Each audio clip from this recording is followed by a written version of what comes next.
नमस्कार, बहुत स्वागत है आपका रिपब्लिक के डिजिटल प्लेटफॉर्म पर। मैं हूं आपके साथ सलोनी श्रीवास्तव मेरा।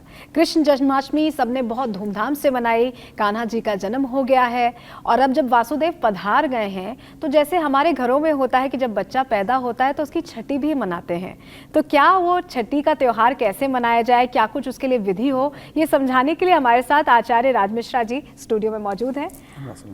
आचार्य जी, अब छठी मनाने का वक्त आ गया है। बच्चा जब पैदा होता है और कृष्ण जी पैदा हुए, इतने उत्सव के साथ हमने उनके जन्मदिन को मनाया, जन्माष्टमी मनाई। अब जरा ये बताइए कि छठी अगर मनानी हो तो सबसे पहले जो घर में लोग मनाना चाहते हैं, क्योंकि घर में भी सबके लड्डू गोपाल होते हैं आजकल, तो वो कैसे मनाएं, कैसे शुरू करें? जी बिल्कुल, बहुत आवश्यक है और मुझे लगता है कि प्रतिदिन हमारे हृदय में परमात्मा का जन्म होना चाहिए और हमें प्रतिदिन परमात्मा की छठी जरूर, मुझे लगता है प्रतिदिन मनाना चाहिए जी।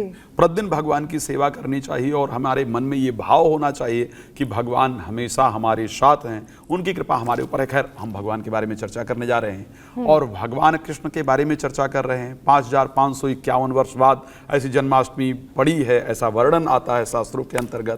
तो ये बहुत सुंदर एक समय है जब हम भगवान की कृपा प्राप्त कर सकते हैं। मैं चाहूँगा कि आइए एक बार हम एक मंत्र का उच्चारण करें, उसके माध्यम से भगवान कृष्ण का स्मरण करें और फिर हम लोग इस चर्चा को प्रारंभ करें। मैं क्यों इस मंत्र को उच्चारण कर रहा हूं? कई बार आप क्या करते हैं कि आप वीडियो को अगर देख भी रहे हैं तो मंत्र आपकी यदि कानों में जाता है तो भगवान की कृपा आपके हृदय में उतरती है और आपको एक सुंदर लाभ प्राप्त होता है। तो भगवान की चर्चा भगवान के मंत्र के साथ ही प्रारंभ करते हैं। ओम कृष्णाय वासुदेवाय नमो परमात्मने प्रणतकलेशनाशाय गोविंदाय नमो नमः। बोलो श्री कृष्ण भगवान की जय। तो भगवान का प्राकट्य हो गया, भगवान का जन्मोत्सव मना लिया गया और भगवान कृष्ण के लिए कहा जाता है कि दैहिक दैविक भौतिक तापा। भगवान कृष्ण आपको दैवीय आपदा से भी आपको बचाते हैं और भौतिक आपदा से भी आपको बचाते हैं, शत्रुओं से, हर तरह से भगवान आपकी सुरक्षा करते हैं। कब है छठी, ये बताइए। 31 तारीख को यानी 31 को भगवान का जो जन्म, जैसे 26 तारीख को आप लोग जानते हैं जन्म हुआ, 5वें दिन छठी करने का विधान है। तो 31 को 31 अगस्त को भगवान की छठी मनाई जानी चाहिए। अब भगवान की छठी में विशेष रूप से हमको किन चीजों का विशेष ध्यान रखना चाहिए? खैर, जिस प्रकार आप अपने बच्चे के जन्म के समय छठी का उत्सव मनाते हैं, उसी प्रकार से भगवान की छठी का जन्मोत्सव, भगवान के छठी का उत्सव मनाना चाहिए। एक बात और कह रहा हूं, अगर आपके घर में संतान नहीं है और भगवान के छठी को श्रद्धा पूर्वक मनाएंगे तो अगले छठी से पहले आपको संतान से रिलेटेड शुभ समाचार जरूर प्राप्त होगा, ये पक्का है। और यदि संतान है, संतान के संस्कार इत्यादि बेहतर नहीं हैं, उसके आचरण, उसके आचार विचार बेहतर नहीं है और आप छठी को श्रद्धा से मनाएं और वो जो प्रसाद है उसको ले जाकर के अपने बच्चे को खिलाएंगे, परिवार को देंगे, तो उससे आपके परिवार में एक सुंदर वातावरण बनेगा और प्रसन्नता बनेगी। तो सलोनी जी, जब छठी का जो कार्यक्रम है उसमें क्या करना चाहिए?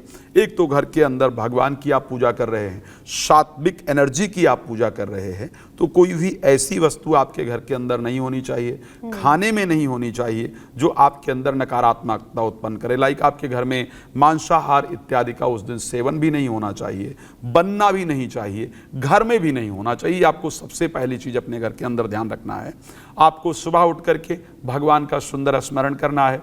ओम नमो भगवते वासुदेवाय नमः मंत्र का श्रद्धा पूर्वक आपको जप करना है। फिर भगवान के लिए नए वस्त्र लेकर के आने। आप लोग जानते हैं कि जब बच्चे की छठी मनाई जाती है तो उसको नए वस्त्र धारण कराए जाते हैं। इसी प्रकार भगवान के लिए भी आप नए वस्त्रों को लेकर के आएं, भगवान को पंचामृत के माध्यम से सुंदर स्नान कराएं।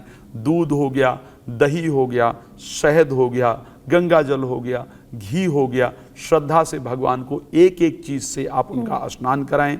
उनका स्नान कराने के बाद फिर उनको आप सुंदर वस्त्र इत्यादि धारण कराएं। वस्त्र धारण करा करके तुलसी के पत्तों की सुंदर माला बनाएं और तुलसी के पत्तों की सुंदर माला पहनाएं। अच्छा, जब ये सब आप कार्य कर रहे हो ना, तो आपका दिमाग कहीं और नहीं होना चाहिए, आपका मन सीधे भगवान में होना चाहिए। और भगवान में कैसे हो सकता है? भगवान के मन उनके नाम का स्मरण करते हुए, श्री कृष्ण गोविंद हरे मुरारी हे नाथ नारायण वासुदेवा, भगवान को याद करते यस याद करते हुए और इस क्रिया को आप कर रहे हो। और जब आप कर रहे हो तो आपके मन में ये भाव नहीं होना चाहिए कि मैं एक मूर्ति का स्नान करा रही हूं या करा रहा हूं। एक मूर्ति की आपके मन में वो भाव होना चाहिए अपने मन के द्वारा कि हम साक्षात भगवान कृष्ण को ही स्नान करा रहे हैं, उनको तैयार कर रहे हैं, उनको सुंदर वस्त्र पहना रहे हैं। इस प्रकार का भाव रखना चाहिए। फिर वो जो पंचामृत बनाया है उसको पूरे परिवार वालों को ले लेना चाहिए। कढ़ी चावल का भोग जरूर बनता है भगवान को, कढ़ी चावल का भोग बनाना चाहिए। पॉसिबल हो, लोग 56 प्रकार का भोग बनाते हैं, लेकिन भगवान ने स्पष्ट कहा है कि निर्मल मन जन सो मोहि पावा, मोहि कपट छल छिद न भावा। यदि 56 भोग नहीं बना सकते हैं कोई बात नहीं है, कढ़ी चावल का भोग निश्चित रूप से बना करके भगवान को लगाना चाहिए, भगवान का स्मरण करना चाहिए। तो ये घर में जो जिनके लड्डू गोपाल हैं, जो चाहते हैं कि छठी मनाएं, उनके लिए आपने विधि बता दी, लेकिन बहुत से लोग हैं जो मंदिर भी जाते हैं, तो मंदिर में किस तरह का अनुष्ठान इस मौके पर होना चाहिए? मंदिर के अंतर्गत तो बहुत सुंदर अनुष्ठान इत्यादि होता है, जैसा कि भगवान का सुंदर जो उनका बचपन से जो उनकी क्रीड़ाएं हैं उसका गायन किया जाता है, संगीत इत्यादि का आयोजन किया जाता है। वो एक यशोदा जी ने गाया था, मेरो लाला झूले पल नानिक होले जोटा दीजो। इस प्रकार के बहुत सारे भजन हैं जो भगवान के जन्म को लेकर के हैं। तो मंदिर के अंदर भगवान का बड़ी विधि विधान से माखन मिश्री का भोग लगता है, उनका सुंदर पूजन होता है, पंचोपचार विधि से उनकी पूजा होती है, भजन संकीर्तन होता है, कढ़ी चावल का प्रसाद जरूर होता है। बाकी जितनी भी चीजें आप भगवान को अर्पण कर सकें वो किया जा सकता है। अच्छा, एक और चीज है मंदिर में और घर की छठी के अंदर, खैर आप उसको प्रश्न लेंगे तो उस पर भी हम चर्चा जरूर कर सकते हैं। बिल्कुल, क्या आप बताना चाह रहे हैं कि क्या फर्क हो सकता है? दोनों में डिफरेंस होता है। डिफरेंस इस प्रकार का है, और वो जैसे है कि आप एक घर में बैठकर आप टीवी देखते हैं, राइट, और आप सिनेमा हॉल में जाकर के टीवी देखते हैं, दोनों में डिफरेंस होता है नहीं? वहां जाकर के जब पिक्चर देख रहे होते हैं और घर में पिक्चर देख रहे होते हैं, आपके ब्रेन में दोनों डिफरेंस होता है। एक आप घर में बैठकर क्रिकेट मैच देख रहे हैं स्टेडियम में, क्योंकि स्टेडियम में उसी प्रकार के माइंड के बहुत सारे लोग बैठे हैं, तो वो माहौल उसी प्रकार का है। इसी प्रकार जब आप घर में, ऐसा नहीं कि आप मंदिर जाएं तो घर में पूजा मैं नहीं करने के लिए कह रहा हूं, ऐसा बिल्कुल नहीं है। घर में अगर आपके लड्डू गोपाल हैं, प्लीज उनकी पूजा जरूर कीजिए, लेकिन अगर मंदिर में जा सकते हैं, बिकॉज जब आप मंदिर में पहुंचते हैं तो वहां पर जो पूरा माहौल है वो परमात्मामय होता है, सात्विक होता है, तो वहां आपके ब्रेन में बहुत पॉजिटिविटी आती है। जैसे आप किसी जगह पर जाएंगे, वहां पर बहुत कुछ नकारात्मक चीजें की गई हो, तो आपके मन में एक अजीब सी घबराहट, बेचैनी होगी, आप वहां रहना नहीं चाहेंगे। तो मंदिर की जो छठी महोत्सव, भगवान का ध्यान करने में भी आसानी होती है मंदिर में, ऐसा कहना चाह रहे हैं आचार्य जी। तो हाँ, तो वहां अगर जाएंगे तो आपको पूजन का फल ज्यादा प्राप्त होगा, आपका मन पूजा में अच्छे से लगेगा और एक सभी के साथ रहेगा, तो उसका अच्छा रिजल्ट होगा। इसका एक उदाहरण भी है, जब भगवान का प्राकट्य हुआ तो ऐसा वर्णन आया कि उसमें धरती बहुत परेशान हो गई, बहुत तंग हुई कि जिस प्रकार ये पाप बढ़ रहा है, मैं ऐसे रसातल में चली जाऊंगी। तो वो जाकर ब्रह्मा जी के पास पहुंचती है। अब ब्रह्मा जी चाहते तो अकेले भगवान को अप्रोच कर सकते थे, उनके पास पावर थी, लेकिन ब्रह्मा जी अकेले नहीं गए। उन्होंने क्या किया, शिव को साथ लिया, सभी देवों को साथ लिया, पृथ्वी को साथ लिया और सबको साथ लेकर के फिर भगवान का स्मरण किया, तो भगवान का प्राकट्य हुआ। तो एक समूह में यदि पूजा किया जाए तो उसका फल ज्यादा होता है। तो फल ज्यादा मिलता है, ये कह रहे हैं आचार्य जी। लेकिन आचार्य जी, बहुत से लोग ऐसे हैं, आपने बताया कि घर में भी एक विधि विधान से पूजा की जाए, मंदिर में जाते हैं तो और लोगों के साथ और भगवान का स्मरण करना और फलदायी होता है। लेकिन कई बार ऐसा होता है कि लोगों के पास वक्त थोड़ा कम होता है आजकल, नौकरी पेशा लोगों के पास। तो मैं ये चाह रही हूँ कि आप ये भी बताएं उन लोगों के लिए जिनके लिए थोड़ा जॉब है और वो पूरे दिन मतलब इतनी तैयारी नहीं कर सकते हैं, तो क्योंकि भगवान तो जरा से में ही प्रसन्न हो जाते हैं, आप बता ही रहे हैं, तो जरा बताइए उनके लिए वो क्या कर सकते हैं? देखिए, दो कॉन्सेप्ट है भगवान के जरा से में प्रसन्न होने वाला, ठीक है? अच्छा होना चाहिए। हाँ, ये नहीं, ये मन नहीं, ये दो कॉन्सेप्ट है। एक्चुअल में होता क्या है कि हम लोग फल चाहते हैं जो हम चाहते हैं, है ना? फल, हमारी इच्छा क्या है, मेरा प्रमोशन हो, मेरा ये हो, मतलब मुझे अपने अनुसार चीजें चाहिए। लेकिन पूजा मैं कैसी करूंगा, पूजा मुझे अपने अनुसार करनी है ना? तो ये पॉसिबल नहीं है। अगर मुझे आपसे मुलाकात करनी है तो मैं अपने अनुसार नहीं, मुझे अगर कोई काम है तो उसके कंडीशन मुझे आपके टाइमिंग के अकॉर्डिंग ही आपसे मुलाकात करनी पड़ेगी, है ना?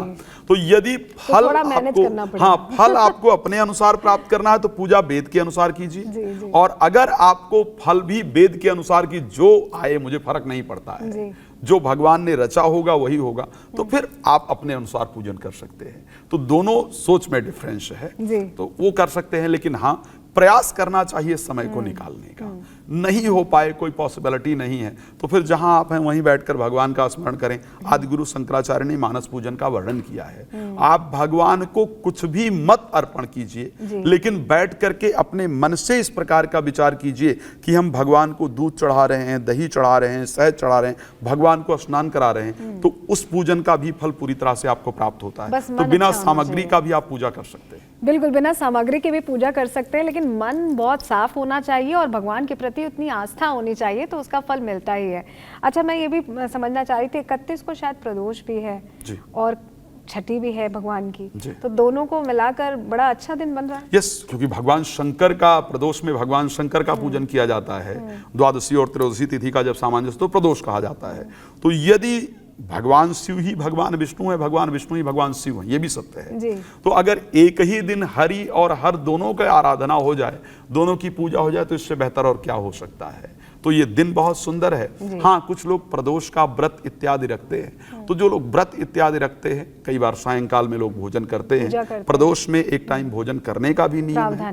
हाँ। अगर शाम को, तो शाम को ही पूजा करके फिर भगवान का भोग इत्यादि पाया जाए तो ज्यादा बेहतर। ठीक है, तो ये हमने अपने तमाम दर्शकों को जो प्रदोष का भी व्रत रखते हैं और जन्माष्टमी के बाद अब कृष्ण जी की छठी भी मनाना चाहते हैं, उनके लिए पूरी पूजन विधि बताई है आचार्य जी ने। आचार्य जी, बहुत शुक्रिया ये विधि साझा करने के लिए। और आप इस तरह की तमाम जानकारियों के लिए आप जुड़े रहिए रिपब्लिक भारत के डिजिटल प्लेटफॉर्म से। बहुत शुक्रिया।